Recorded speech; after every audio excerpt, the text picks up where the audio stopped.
आत्मा को रथी, रथ का स्वामी समझो। आत्मा को रथ का स्वामी समझो। शरीर को रथ, बुद्धि को सारथी और मन को लगाम जानो। मन घोड़ों की लगाम है, स्वामी नहीं है।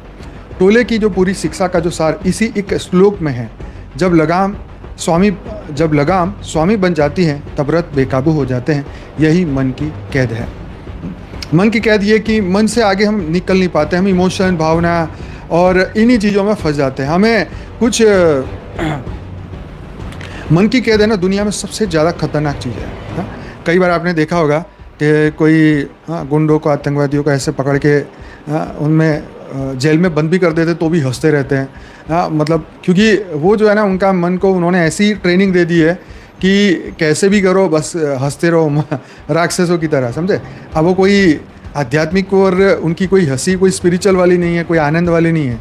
हाँ, तो वो किस तरीके से उन्होंने अपने आप को ट्रेन किया ना, ये एक रिसर्च का विषय है। तो फंसने के बावजूद भी तो हमारा यहाँ पर जो मन है वो विषय में फंसा रहता है। तो मन की कैद में कौन कैद है, सोचो। मन के कारण दुखी कौन है जो मन की कैद में दुखी रहता है। एज ए ह्यूमन हम सब इसको कहीं ना कहीं अपने जीवन में अनुभव करते हैं। अपने कोई जीवन में दुख आया, अपनों पे कोई दुख आ गया, कोई किसी रिलेटिव के साथ बुरा हो गया, या हम जिनको प्रेम करते हैं उनको थोड़ा भी दुख आता है तो हम भी उस दुख का अनुभूति करते हैं। तो जो मन की कैद है उसमें मन में जो जीते हैं वो उस कैद में पैक हो जाता है। तो ऐसा मतलब बहुत कम दिव्य आत्माएं होंगी जो मन की कैद से मुक्त होंगी। सही है।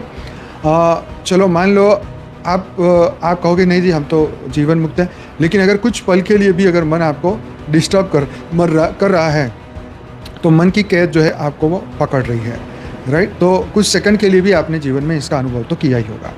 मांडुक्य उपनिषद का प्रसिद्ध सूत्र आता है, मनस्वे वेद मात्म्यम नेह नास्तित्व किंचन। मन से ही यह प्राप्त करना है, मन से ही यह प्राप्त करना है। यहाँ अनेकता नहीं है, यानी मन ही बंधन है, मन ही मुक्ति का द्वार है। यह ऋषियों की क्रांतिकारी खोज है। मन ही बंधन है और मन ही मुक्ति का द्वार है। मन ही बंधन है और मुक्ति का द्वार भी है। यह ऋषियों की क्रांतिकारी खोज है, मांडुक्य उपनिषद कहता है। मांडुक्य उपनिषद में 4 चेतना की अवस्थाएं बताई, जागृत, स्वप्न, सुषुप्ति और तुरीय। टोले की जो अवेयरनेस है वास्तव में तुरीय अवस्था है। तीनों के परे की शुद्धि साक्षी चेतना। परंतु भारतीय ऋषि यही नहीं रुकते, वे तुर्यातीत की भी बात करते हैं। तुर्यातीत, तुर्या से भी ऊपर। टोले तुरीय तक पहुंचते हैं, ऋषि उससे आगे ले जाते हैं। तो आप जानते ही हैं जागृत, स्वप्न, सुषुप्ति और